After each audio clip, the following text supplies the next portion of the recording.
Shop Talk and the Rookie are on hiatus, but we wanted to share a new podcast with you, the One Chicago Podcast.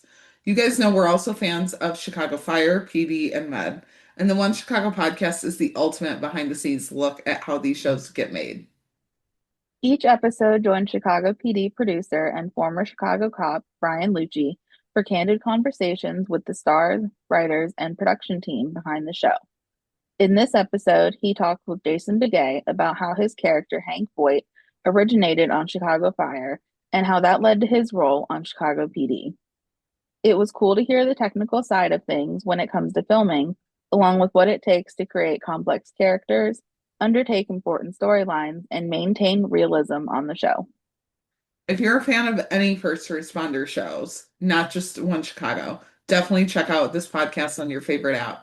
New episodes come out every Thursday from Wolf Entertainment and USG Audio. Make sure to subscribe so you can be the first to listen. Without further ado, we hope you enjoy this episode featuring Jason Beghe.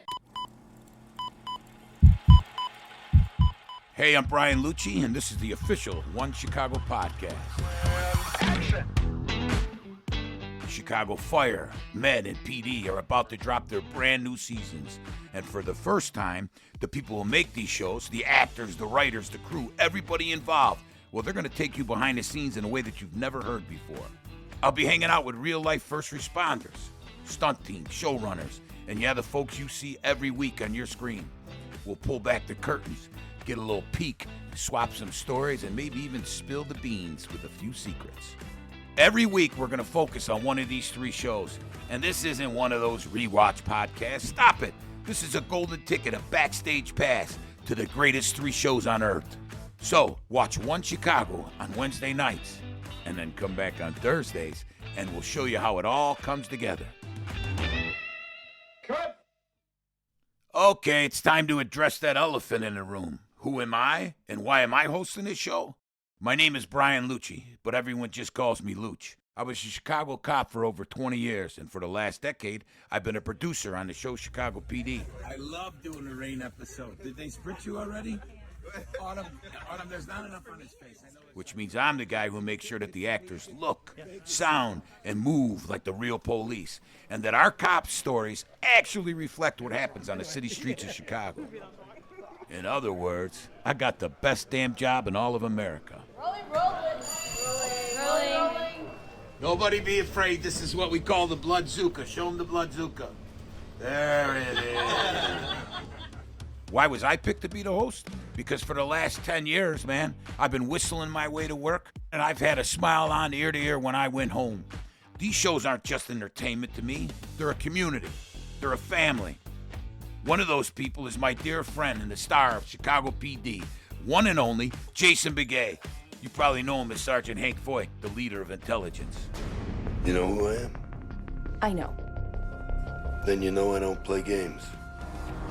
For the last 13 years, I've been working side by side with Jason Beghe. He's a friend, he's a buddy, and we've talked about everything there is to talk about. But for some reason, in this interview, he really opened up, the old wow factor. And I think you're going to hear some things that will surprise you, just like they surprised me. I have to get better. I have to evolve. I have to confront myself. I have to be me, and which is something that you discover and create. And I think it's the same with a character.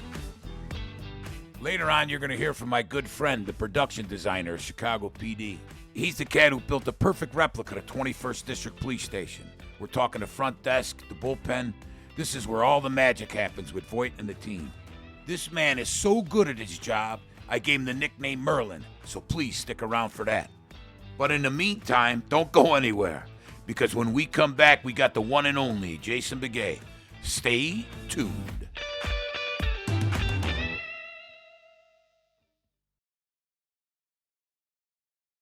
Welcome to One Chicago Podcast. My name is Brian Luce, and I'm here with my great friend Jason Beghe. I play Hank Voight There we go. on Chicago PD. And we're here to kind of... Wednesdays at 10, 9 Central. And we're here basically to tell you how we make the sausage. Behind the scenes of all three shows, but we specifically are going to talk about PD today, how long we've been around, the incredible people that we met, 220-something episodes in. Is it how many? I think it's over 220, maybe over 230. Wow. Yeah. I'm kind of fortunate that I've been here when Jason started on the Chicago Fire side. You know what I just thought about? You want to hear something funny? I was staying at the hotel, I think there was a Waldorf Astoria, and I'm staying there with John Seda and this old producer on John Roman. Yeah, great guy. Yeah. He was the producer on Fire. And John Seda and I had come in like to do 3 episodes, and we'd done like 15 or something because they liked us. And so we went out to dinner with John Roman, and John said, I'm here on behalf of Dick, and we want to make a show about Chicago PD. We don't have an idea. We just want to let you know, and blah, blah. So we're all excited. And then at the end of the year, we started to shoot the pilot, which was the hardest. I think it was 23 days. An episodic pilot, right. In a row. In a row. And it was like all day, every day, 23 days in a row, Saturday, Sunday, everything. Some cool stuff. Joe Chappelle shot it with the helicopters. And Yeah, I mean, Joe Chappelle, we you're spent right. money. The thing that I remember, because I'm not a big drinker, but John will have a glass of wine from time to time.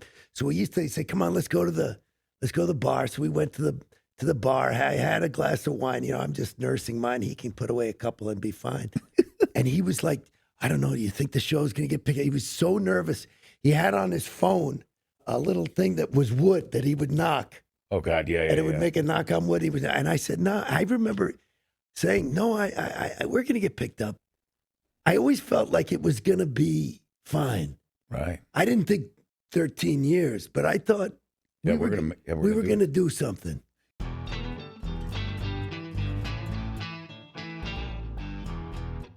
You know what's the most important thing here? And this is about you. Mm-hmm.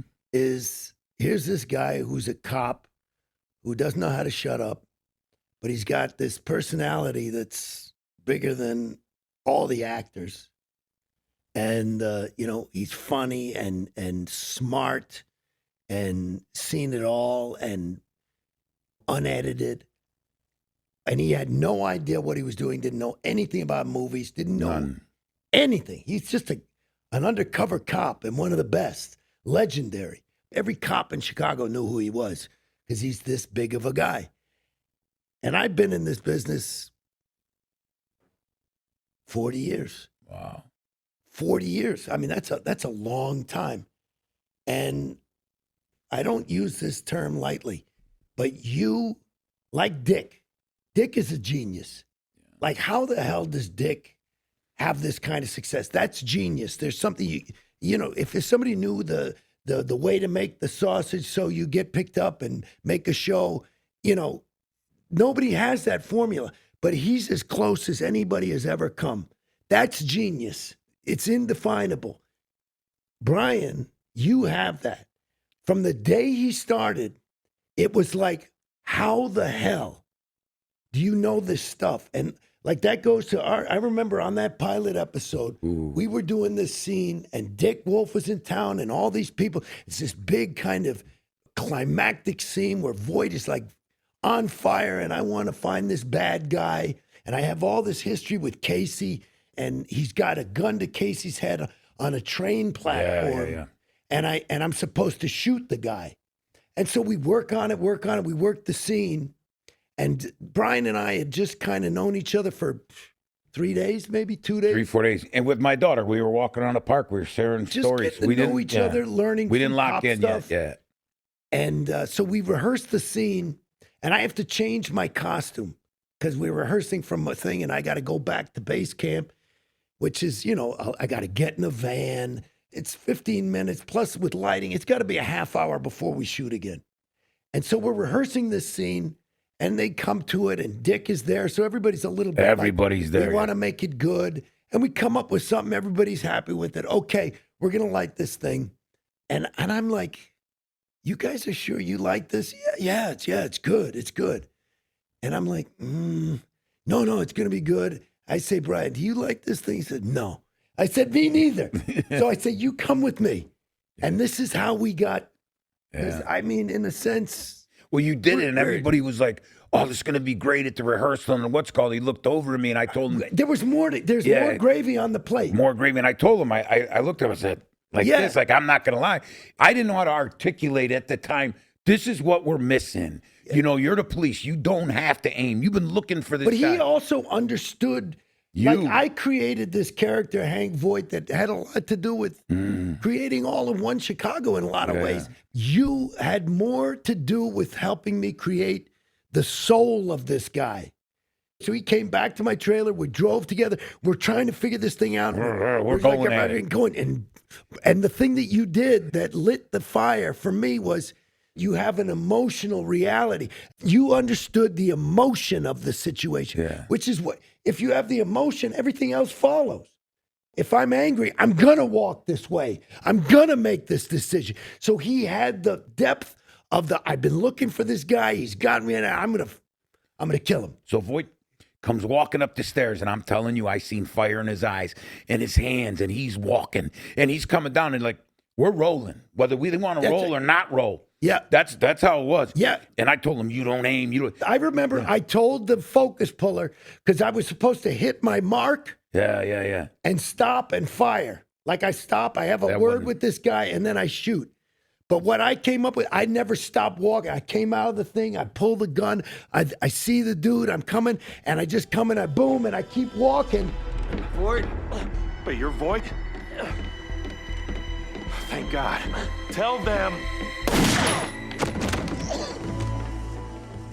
And then the next thing they yell cut, and everyone go, ah! Yeah. It was. I fell in love with you that day. Like, we kind of fell in love that no matter what, you weren't going to be mad at me if I tell you the truth. Like, I came in as a callous cop that needed help, and you trained me. But you were right. Eric LaSalle had that, too. I don't care if the PA told me, what's the best idea? Exactly. You know, and on other shows, sometimes they got to stay tight with the words. You can't be, Well, no. what's the truth? There it is. Then let's do that. There's nothing more compelling than the truth. And that's the thing. And that's why people like our show. And that's started with the technical advisor. Carrying the gun correctly. It makes a difference. You're constantly, no, that tie clip goes here. Yeah. You know, it's like all this stuff. And the more you have a little bit of truth, it just... And the truth is, there's a picnic table that people should know about that's outside Stage 10. Yeah. And we asked for it. And both of us used to smoke. We both quit. But we'd go through a pack a day. Yeah. After every scene, we'd go outside, and we'd be puffing away. But people thought we were bullshitting. We weren't bullshitting. We're we're working. talking about the scene. We're working. Yeah. And there's things that we can't let other people hear. No. You know what I mean? Just because we're trying to help. Like, hey, man, maybe you should talk to that guy. Like, you told me when you went through that door you were scared or you were shaking. Like, it's okay to be scared. Vulnerability's beautiful, he would explain to me. Yeah. And, like, we would have some stuff that we'd say that we couldn't say to anyone else. Like, it was raw. And you handed me my ass a couple times, like, hey, man, that's your job. Yeah. Like, you got to catch that if you see it falling off. Yeah. Or if there's words we got to change. Yeah. This guy's just showing up. Yeah, we're here to make a movie. Yeah, we're here to make a movie. Yeah. And you held us to such a high standard, knowing every word and all of that, but knowing what the scene is about and where we're going, where if a guy just shows up and he doesn't know, like, just HIDA. Yeah. What's HIDA? Well, if you don't know what it is, just ask. High Intensity Drug Traffic Agency. They're a group of individuals that work in narcotics, that combat narcotics. You know, boom, boom, boom. We can rattle it. I can give you all of that. But if you don't care and they're just words, and you know the guys, and you said this, one of the greatest things you ever told me ever, and it stays with me today is, bro, and in life I use it, show up interested, not interesting, right? That's your line. Interested, and not interesting. I didn't understand it, you know. Then I showed up at a party. Yeah. And I see the guy with the glasses on that's working the room, and, you know, he's interesting. Yeah. But he don't give a shit about nobody else but him. And then you see some of the actors that come, no disrespect, the guys that come in. The number one character in this movie is Chicago. Yeah. You know, and the number one thing that I think is love. You know, people could say, oh, Voight does this or Voight does that. At the end of the day, why? Because he loves you. Because he loves them, or because he cares about this, or he cares about that. How many times have you been upset? I love this when you say, oh, they want me to be mad. Well, earn it. You know what I mean? Yeah, what am I mad about? Yeah. You know, I need a reason to be mad. Yeah, and there's this awesome, like, get the gravy off the plate or paint the picture. Paint the picture to find out what it looks like. Yeah. So rather than painting by the numbers. So I've heard these things, and you know where I hear them? I hear you telling our guest actors that are coming, like, just to help out, guys that want it. You know, there's some people that don't need it. You got a Wendell Pierce, you got a what's called. But I think that anybody that comes in to work on our shows, even from the other shows, they're a little jealous. They see that we have this amazing family, we have this matriarch, we're just trying to do the best job ever. And sometimes, even when we do the truth, it's hard. The truth's hard, you know. It's a cop show. It's gray, you know. That was the other thing that became this thing is that, like, you know, it's really easy on a cop show to think about good guys and bad guys. And one of the things that I think we've always stayed true to is to understand that they're just, because everybody's like, oh, Voight's a bad guy. Who is he? I remember when I first showed up on Chicago Fire, Derek and Michael Brandt, they were like, oh, you're playing a bad guy. And I said, he's not bad. You care about like, your son. Yeah. Voight's doing the right thing for Voight. Yeah, He's got his own integrity. Nobody's the same. It's not for me to judge who's good, who's bad. Obviously, this murder, that's bad. This rapist, it's bad. But what we try to do is understand that it is not black and white. It's always gray. There's shades of gray. And so the thing that makes it interesting, instead of just making, oh, we're the good guys and they're the bad guys, it's like that yin yang symbol. There's a little, you want to understand why. Why does this guy, why is his solution to commit crimes? You know, is that he's a human? You know, is he a psychopath or is this the best he can do? There's always a story. And the same thing with all of our characters. It's not like I'm always right. Right. I don't want to be good. I just want to be. You just want to be. Yeah. You know? And you're right, that whole good guy, bad guy. I mean, you tried to kill my son. I did what I had to do. Like, you could call me what you want. You want me coming. You want coming to work the case. And I think part of the stuff, Voight. If you know, but also about like a Hank Voight, if you think about who he is, if you know, like if you're like a shy heart and you know the whole story and how it started on Chicago Fire and all that kind of stuff, and everybody say, oh, Voight was a bad guy. Well, think about this. Yeah, my son, he got lost, he drank, he ran his car into somebody, and it's not the first time. Yeah, I understand that should be punished, but understand that Voight's point of view is, I took my eye off the ball because all I was doing was my job. Your job. And I didn't take care of my son, so it's my fault. And now because of who I am, if my son goes to jail, it's not the same as if somebody else that's a cop show. So the penalty is not just 3 years in prison. It's rape to death. They will come after him like candy. Yeah. And so I felt, or Voight felt, like I have a responsibility. And I would do whatever I can to protect them. And I understand as a father, there's not a lot I wouldn't do. I mean, I try to think, you know, oh, if my son's wrong, you know, if it's a question of life and death or that kind of pain, I don't know what I can't kind of mitigate in my own mind or forgive. And I think where I truly understand, like who you were, is there's these men that I worked with on a job that were revered. I told you about Tommy Horton all the time. Yeah. I tell you about Ernie Kane, a legendary policeman. John Farrell, who was a lieutenant who, like, got suspended for days because he tried to take care of his guys, which goes to, I remember when you said that speech, you know, you tell me the truth so I can lie for you. And you knew right there that this guy's here to take care of his team and his squad. But he means it not only on the stage, but in real life. Yeah. I've seen you say, I'll make that phone call for you. No, you're with me. Yeah. Even for people that work around you. You know, Dorota, you know. You're my people, and that's why I take care of. But I mean, it is a family. It is a family. I will fight for anybody on my group unless they're harming, and then it still breaks my heart if they're doing damage. Then that's the only thing, and we try to fix it. And we try to fix it. Yeah. I will love you. I might not like you, but I'll love you. I remember as a young cop, I got all these kilos of cocaine, and I'm coming in, I'm showing off. Ernie King grabbed me. He says, "Are you out of your mind? You defer this. You don't make these guys feel bad. You make them feel part of it." Yeah. And like from that day forward, I was like, he's right. You know, like you got to empower these guys. And that's how like our team is. You know, you got Ruzick, you got Atwater, you got all these cops. And each one of them, like I see a cop that I worked with, which makes it real, you know. And then they try to work hard on it. Like, oh, I want to be this story or that story, this story. And you always say, let it hit you. And when it hits you, I was talking about the second episode of the season, right, where Ruzick was sitting on the curb and he walked up to him. You know, it's a real story. Like, and he really, Ruzick's on some next level stuff, like really got into it and he studied and he did his thing. And I watched it and I sat on my couch in tears.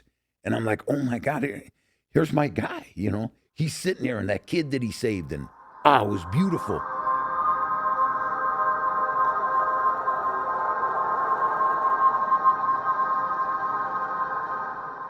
One of the cool stories is, do you remember Michael T? Yeah, of How course. scared Michael T was? Michael T. What was happening with him? Williamson. Michael T. Williamson said, Luch, he came up to me, he said, Luch, I need security. I'm like, Mike, is there people bothering you on set? He goes, no, Luch. At the airport, at the hotel, when I get in an Uber, I go, you're out of your mind. Were you crazy? He goes, these people all love Voight. They know I'm coming to get them, and they think it's real. Because he was playing the character that was like, my nemesis. Oh, he was on you, too. Yeah. We're at 1300 in Jackson in those beautiful buildings. And I'm out front talking to him, yeah, brother, you're batshit crazy. You're blowing this out of proportion. And I like aggravating him, right? Yeah. A little car pulled up, window came down.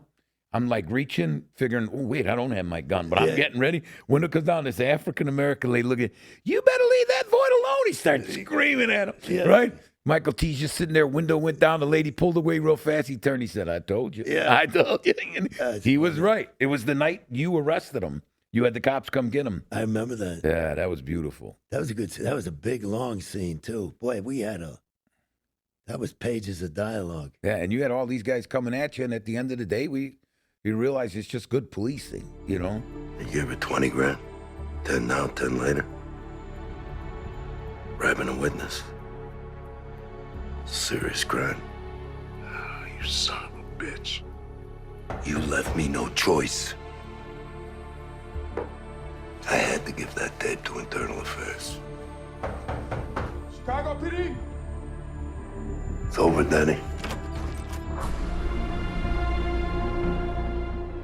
When you're part of this and we bring up memories, you could still feel it. You could smell it. You could see it. I still got chills. And if you want them, stick around because we're coming back with more of Jason Beghe.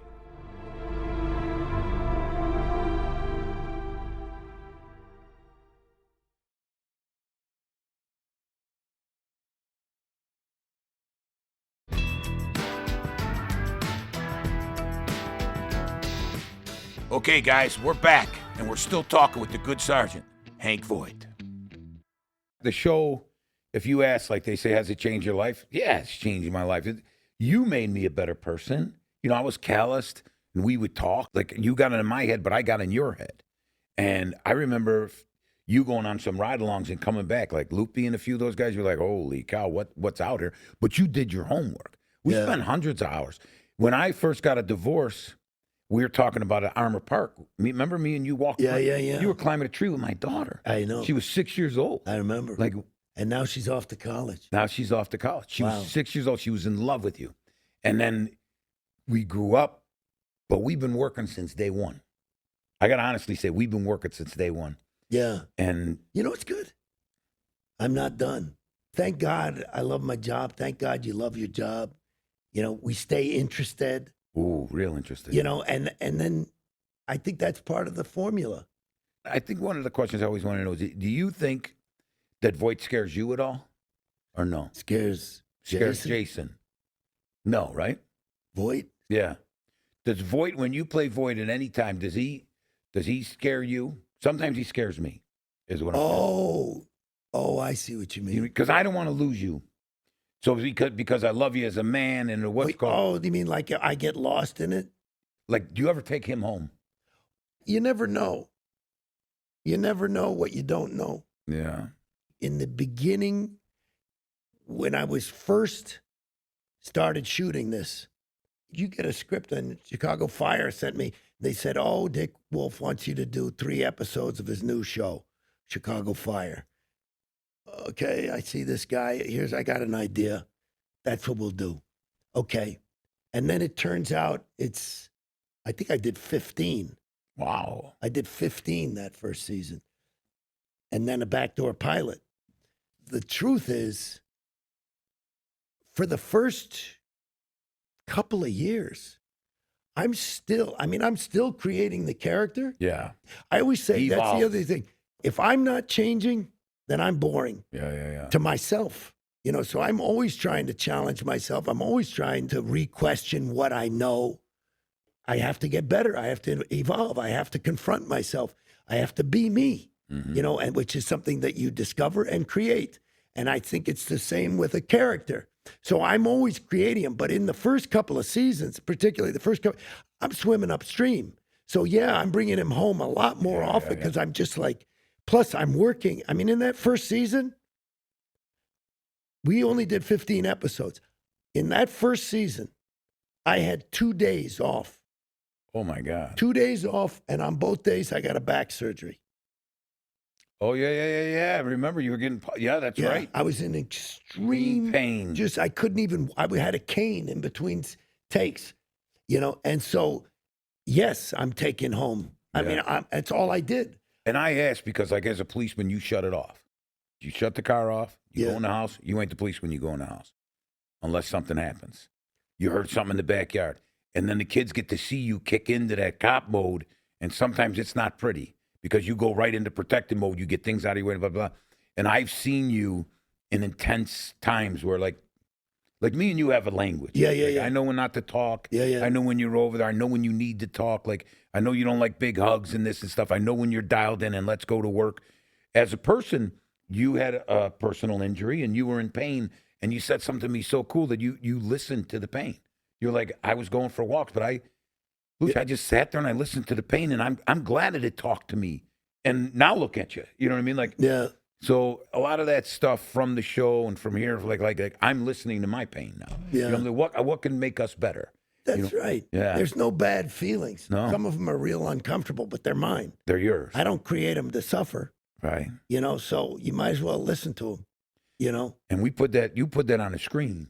You know what I mean? Those truths are now coming out. And I don't care what anybody says. When they come on, like, we're not dialing anything in. We're trying so hard to make that so real. I love when they're like, okay, this one's going to be Burgess's or this one's going to be Atwater. And everyone's there to, like, try to help that person out. Right. You know what I mean? I think what we have, what other people don't have, I've never worked on any other show, so I could just speak. Right. You will go and say, am I missing something? Yeah. You bounce it off of each other. Yeah. You know what I mean? Is there more? Is there more? Is there more? What do we? There's something here. Yeah. And sometimes it drives like the AD or whoever crazy because wait a minute, there's something in this scene. I don't think we're hitting it right. Yeah. Right? How many times? And then we got to get it before we turn around. Yeah. And we'll go in. So I don't know. Yeah. And sometimes you miss it. Yeah. You know what I mean? Nobody bats 1,000. Right. But it's out there, just doing it. Our writers work very, very hard to get it as right as they can on the police end, for probable cause and for technical ways that, like, would we ever do this? Yeah. Not just visually interesting, but like tactically interesting. And I get it, So there's been times where a director will come on and will say, oh, I'm going to have the guys coming from this way or the guys coming from this way. And before I even bat an eye or even say anything, Ruzick or one of these guys said, Luce, would we really do this? Yeah. I'd be like, do what? Like, it's a surprise to me. I'm just walking on set. I'm back for a meeting. They want us to come in through the back door and the front door. We would never do that because they're trained. You're trained. Sarge wouldn't run to the back. Sarge got the front. Yeah. So then I go talk to the director. And, hey, if our guys come in here and they go here, they're going to be shooting at each other. So, no, we absolutely can't do that. And I worked with the writer who already said it would be nice if we did a double entry. We're not doing a double entry. There's times to do this stuff tactically. It doesn't make any sense. You want our guys pointing guns at each other. But it'll look great. I don't care how good it'll look. We don't do it. Like, that's just it. But I don't even have to do that anymore. Right. Sarge don't even pull the gun. You got 10 guys going in, cock-rocked, and they're ready to go. Yeah. He ain't pulling the gun. He knows when to pull the gun. Yeah. And I don't have to say that. Yeah. But there's times you'll double-check. Yeah. Jason will go, I'm not pulling the gun, right? Jason, you know you're not pulling the gun. You know when you got to kill that guy. Yeah. But the director will say, they'll try to change things, some of them, and we can't compromise that. Put them in front of the door. The door is a vertical coffin. Guys get killed. Wilhite was killed the first episode on 33rd Street. We blew her away. We're going to take that away? No, they're trained to be the police. You got to get invited into here. You can't just step in here. There's a reason why they act like this, talk like this, and carry themselves. I always say, keep your head on a swivel. Keep your head on a swivel. They're always looking. You'll see them out there. Shit jumps off, and you got to be ready. Yeah, but this is what going back to what the genius is that you have. It's this just natural aptitude. You are the heartbeat of our show. And that's, I think, the secret sauce because you keep it true and not just the technical stuff. It's the heart and emotion. Yeah. That's what making movies is about. Royce asked me one time, how would you feel? I go, proud. You got the guy. Yeah. He's a bad guy. You stayed up for 3 days. Think about it. When's the last time you brushed your teeth? Let's really think about it. Yeah. Did you know where you were before here? Do you know where you're going after here? It's been 48 hours you haven't washed your ass because you've been chasing this bad guy because they got her in some kind of box. And you just got that girl. So when you walk out there, I don't know what you look like when you're proud. Yeah. I know what I look like when I'm proud. Yeah. So you do you, and he gets mad sometimes. You always say you do you. I can't be you, Leroy. That's right. I can't do that, but I can tell you this is one of the emotions. I may want to cry. You know, I may want to celebrate. Like, we got the bad guy, but the girl's dead. I couldn't tell you how many times I had to go hide and leak. You know what I mean? Right. Like, it's okay to leak. Here's a good story. Olinsky says, Luch, they want me to go down in the basement, and I got to search around, and I don't know. How would I do? How would I feel? I go, well, let's go do it, but I'm going to hide. He said, what do you mean you're going to hide? I said, I'm going to hide, and I'm going to kill you if you do something wrong. So he comes down in the basement, and he's moving along. He had that 357 King Cobra, and he's badass with his mustache, and he's moved. And I jump out, and I kill him. He's like, what? I'm going to go back upstairs. He goes back upstairs. He comes back through. I'm hiding underneath the couch. I grab his legs, and I kill him. He goes, oh, my God. What the heck? I go, let's do it one more time. Third time, I kill him. He comes walking up the stairs. He's like this. I go, that's what it feels like. Yeah. You're scared. You're out of breath. You're trying to control it. There's boogeymen down there. That's genius. You could be scared. It's okay. And he was. Yeah. You know. And then when we did a scene in the forest, he had to walk through the forest. You know what he told me? Luch, go hide. Ah. We found the truck abandoned at Dan Ryan Wood. Suspect fled on foot. We are in pursuit. Copy that. That's all he had to say. And I hid, and he looked for me. And you watched his eyes, and he was looking. He wasn't acting. Yeah. He was in it. Because he didn't want me to kill him again. Yeah. And I watched him, and I seen him coming up on me, and I was like, I got scared of Olinsky. Here's this hero that I love. Yeah. That's coming up to me. Yeah. Man, he was. But that you can't teach.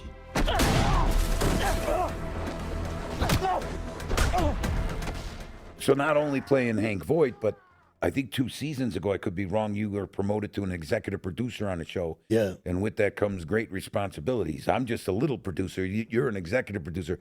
How do you like taking on that role? Well, you know, the funny thing is, I will tell the truth. What we started talking about in this podcast today was that, you know, best idea wins. From the beginning, it's more spread out now, and it's a little more homogenized. But in the beginning, in the first few seasons, like I said, season 1, I worked every day except for 2 days. You know, now I have days off, and I have because there's more characters, and they spread it out. So I feel and felt, I always felt responsible. NBC wanted me to do a different show, and Dick, who, you know, happens to have a small amount of power, he threw a fit, and here I am. Yeah. You know, I'm gonna for my guy, which is an honor. But I also think of it as, let me show them they made the right decision. I've always felt like we have to. That's my job. Yeah. It's as much as I can help. You're welcome to it. Nothing's changed for me. And you say that a lot. You'll come on and say, listen, just because I'm saying it doesn't mean it's right. That's right. This is just an idea. Yeah. So I think in this scene, what if we, That's the thing now that now people are like, oh, we got to do that. No. And you'll edit yourself. I want to hear what do you think? And it kills you sometimes. You're biting your lip saying, because if I say it, then they're going to think that that's gospel. Yeah. You know what I mean? So sometimes you got to like, he just means if you like it. Yeah. You know, we don't have to do it. It's not end all, save all. Yeah. But there are some strong directors that come in and say, okay, that's a good point. What about this? Yeah. Yeah, great. And those are the ones you love. Yeah. Yeah. You don't want to hear it. Don't shine them out. I love notes. Yeah, I love notes. Yeah. And I was like, no, I don't. Not that one. Everyone. Everyone did a well. I'll give you that one, but let me do one this way too. Does any of the cases that we did or the investigations that we did any of them hit you? Like, I know when we do the kids that got stolen, they kill me. Remember the truck opening up with the girls, or the overdose, or the suicide cop? I'll tell you one that sits in mind, and now I can shout out just one of the freaking incredibly talented, valuable people is our production designer, Greg Van Horn. Merlin. We did an episode that was kind of setting up the Michaela story, because what had happened is she had lost her parents. Her father got out of prison, and kidnapped her. Came In and committed murder and da. And I walked into this set, and the detail of the picture on the wall, the little toy here, the blood splatter there, it was phenomenal. It's a little girl. Yeah, prints match Michaela's shoes. We think she was inside. She's probably hiding, maybe here in the pantry. Shooter makes his way to the front. She finds her mom bleeding, takes off out the back. Mom told her to run. It's such a collaboration. That's the thing.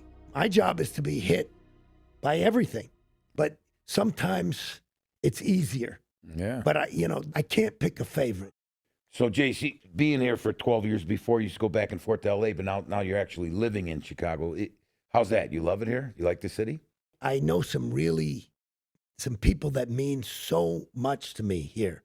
And my roots are in Chicago. Not many people know that I used to come here as a little boy. My parents grew up here. They both went to U High. They've been together since they were 13 and 15. They both went to University of Chicago. My father went to the law school. My mother's mother taught public school here, and she grew up in Hyde Park.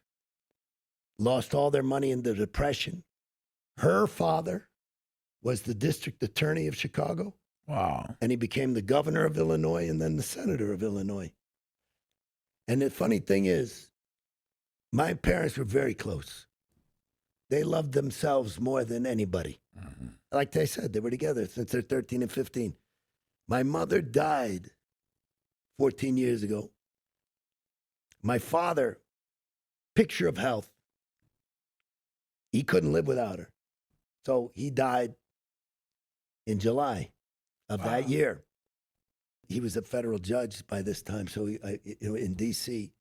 So put him in the ground. Him and my mother have one stone. And they had two urns made out of Himalayan salt with their ashes in it. After a time, the urns dissolve and the ashes come together. Wow. But I put my dad with my siblings in the ground next to my mother and finished that ceremony, went back to their house, grabbed my bag because I had to jump onto a flight to go shoot my first day on Chicago Fire. And I cannot help but always think about what a kick my parents would have got. There's a circle there. Back home. Top that with the next question. Yeah. There are no more. Yeah. All right, my dear friend. Thanks for being on the show. Thanks for being. Thanks. Doesn't it sound much better coming from him? No. Thanks for being on the show. No. I really appreciate you, brother.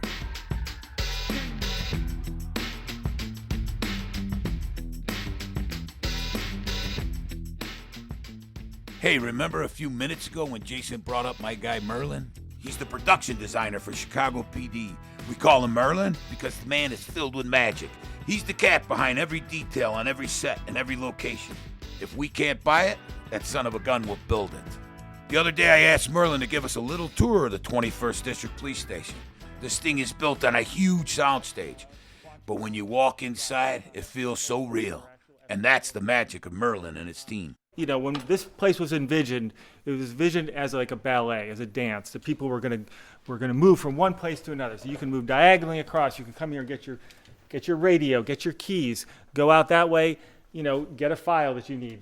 Go up. You know, come to the front desk, get razzed by Platt. Go up, put your thing in. Go upstairs. You're at the bullpen. A lot of times the directors will walk this and say, Merlin, where does this door go? How can I use that door? Where does that door? That door goes to the lockup. These stairs go up here. Where do those stairs go, Merlin? Oh, let's go up. It goes to nowhere. Well, you'll see. This goes to up doors, which don't open because it would just drop off, and then to the right through intelligence, it just goes to a little platform, and then you would pick them up on the other set. When I first walked in this door as a surprise, like they were waiting for me, that door didn't swing all the way open in my heart. I got the chills. I was like, oh my God. Like, we got this. He got this right. I mean, you look down at the floor, you look at the desk. I could see the cops coming around the back, and we got the flags and the Fraternal Order of Police and the sergeant exams coming up. And you look at the desk and you look at the wood. I mean, the wood has been beat up. The trinkets, the desk, the stickers, there's this, there's that. Things end up in here, and they become part of it. Olinsky's hat. This map of Chicago, we felt was like, has been there since the place opened, even to the point where we aged it down, dusted it, because it's a focal point. It's up above, and if you're sitting here and you're looking up at Platt, that's going to be your background. Anything that is sort of looks real in here that's cop related is real. You know, we've got watch calendars. We've got FBI Most Wanted. We're actual FBI Most Wanted people. We've got Officer of the Month. A payphone, because there is actually a payphone in the district stations. And we're not taking it down. Sometimes when Merlin wants things done right, he's got to think outside of the box. Think about the dead bodies. Remember we did the root cellar with the mushrooms growing? We're on this like 100 acres of land. We find this root cellar, and then we cut to stage. We go down these stairs, and we built on a platform that's just basically a dirt sandbox. But to visually show that there was a body there, we got mushrooms, and they didn't grow over the body because the body had secreted something, and it's really hard to find fake mushrooms. We went on Amazon, we're like, oh, these look great. We got them, and they sucked. And we were like one day away from shooting. So I went, you ever been to H Mart? It's a Korean grocery store. I went to 3 H Marts all around Chicago and bought every single mushroom because they have these giant fat ones. Yeah. And we brought them to set, and they looked fantastic. Yeah, I remember that. There was a body that was allegedly buried by Voight alongside the river. Yeah. There was a hole. Yes. And somebody said, oh, we'll have the hole there. I said, well, there's a bunch of plants on there. And you said, well, there's nutrients. When a body dies, that's how the plants grow over that. And it was just like one little layer of like realism where you're like, how does Merlin know that? He got bodies in the backyard. Yeah. Sometimes when you're on the phone and you're in a public place, and I'm like, so can that body fit in a 55-gallon drum? I'm not sure. We might need a 75-gallon, and people are just looking at you like, oh shit, that guy, what is he talking like? That was Greg Van Horn, or what I like to call him, Merlin, the production designer on Chicago PD. He's just one of the many folks that makes these shows so special. Or what we like to say, there are no pawns on this chessboard.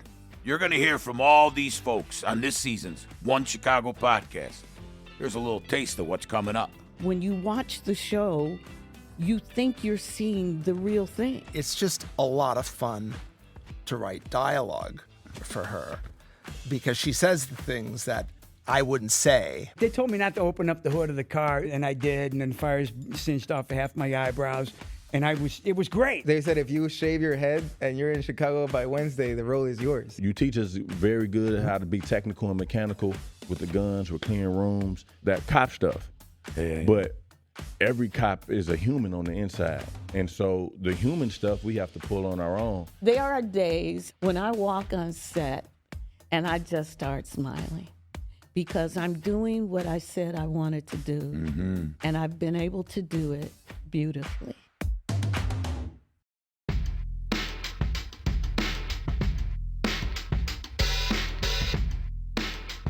And that's a wrap on our first episode of the One Chicago podcast.